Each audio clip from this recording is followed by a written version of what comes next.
It was just incredible to watch the heroism of the officers who ran in. I'm here now with Councilmember Rafael Salamanca, who has an update on what is going on with the scene, which is obviously still very active, and crews have been back out for several hours already this morning. Yeah, thank you for having me. So as of last night, 20 individuals, 10 families were placed in hotels as part of the Red Cross's program for displacement. In working with OEM and different city agencies in Con Ed, we were able to bring back the gas for many families here who buildings were not damaged, which provided them with heat overnight. And so, we're out here today. We're going to be meeting again with different city agencies, Con Ed, OEM, emergency management, NYPD, to get an update as to where we're at. And how we can work with the families to ensure that they're getting the services that they need.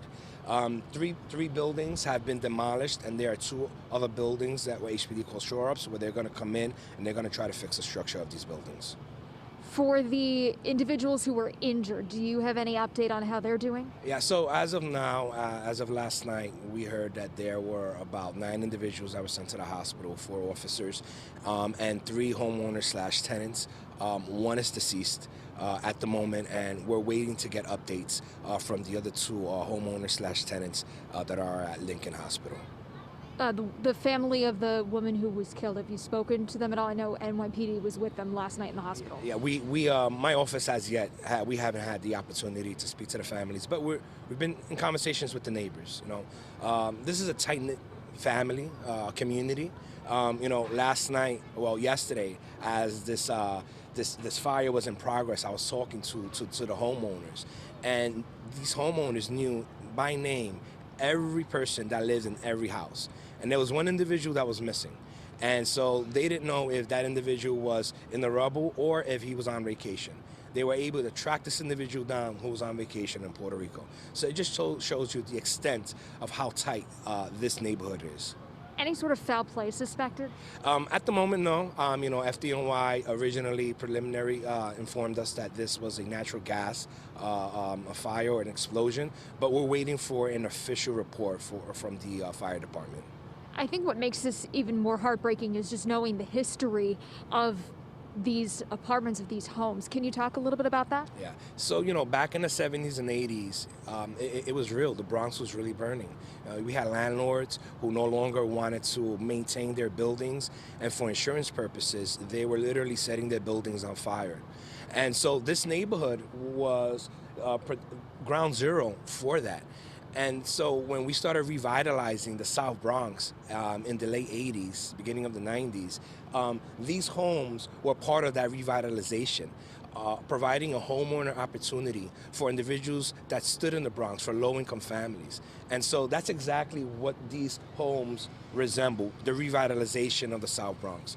And we're going to continue to work with the city, and we're going to continue to work with all city agencies to ensure that we revitalize these homes that were damaged yesterday.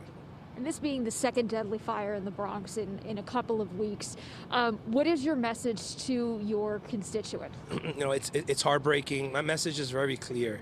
If you smell gas, call 911.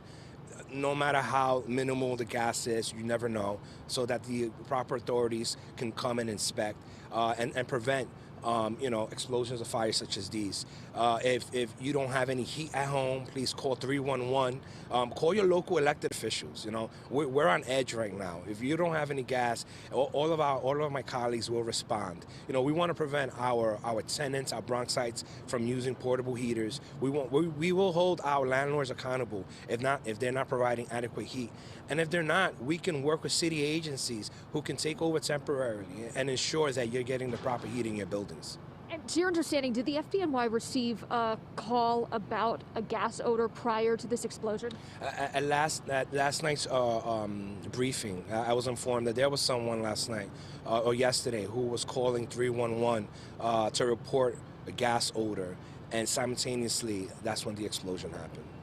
Obviously a lot to investigate here and just in the very beginning stages. There's so much to investigate here, but I just want the tenants and the homeowners to know that, my office is available. We're out here. City agencies are out here. Today we're going to go door knocking. I'm going to go door knocking personally to ensure that their gas is working and to see what resources they need so that they can get over this tragedy. Councilman Salamanca, thank you so much. Dan Hayes.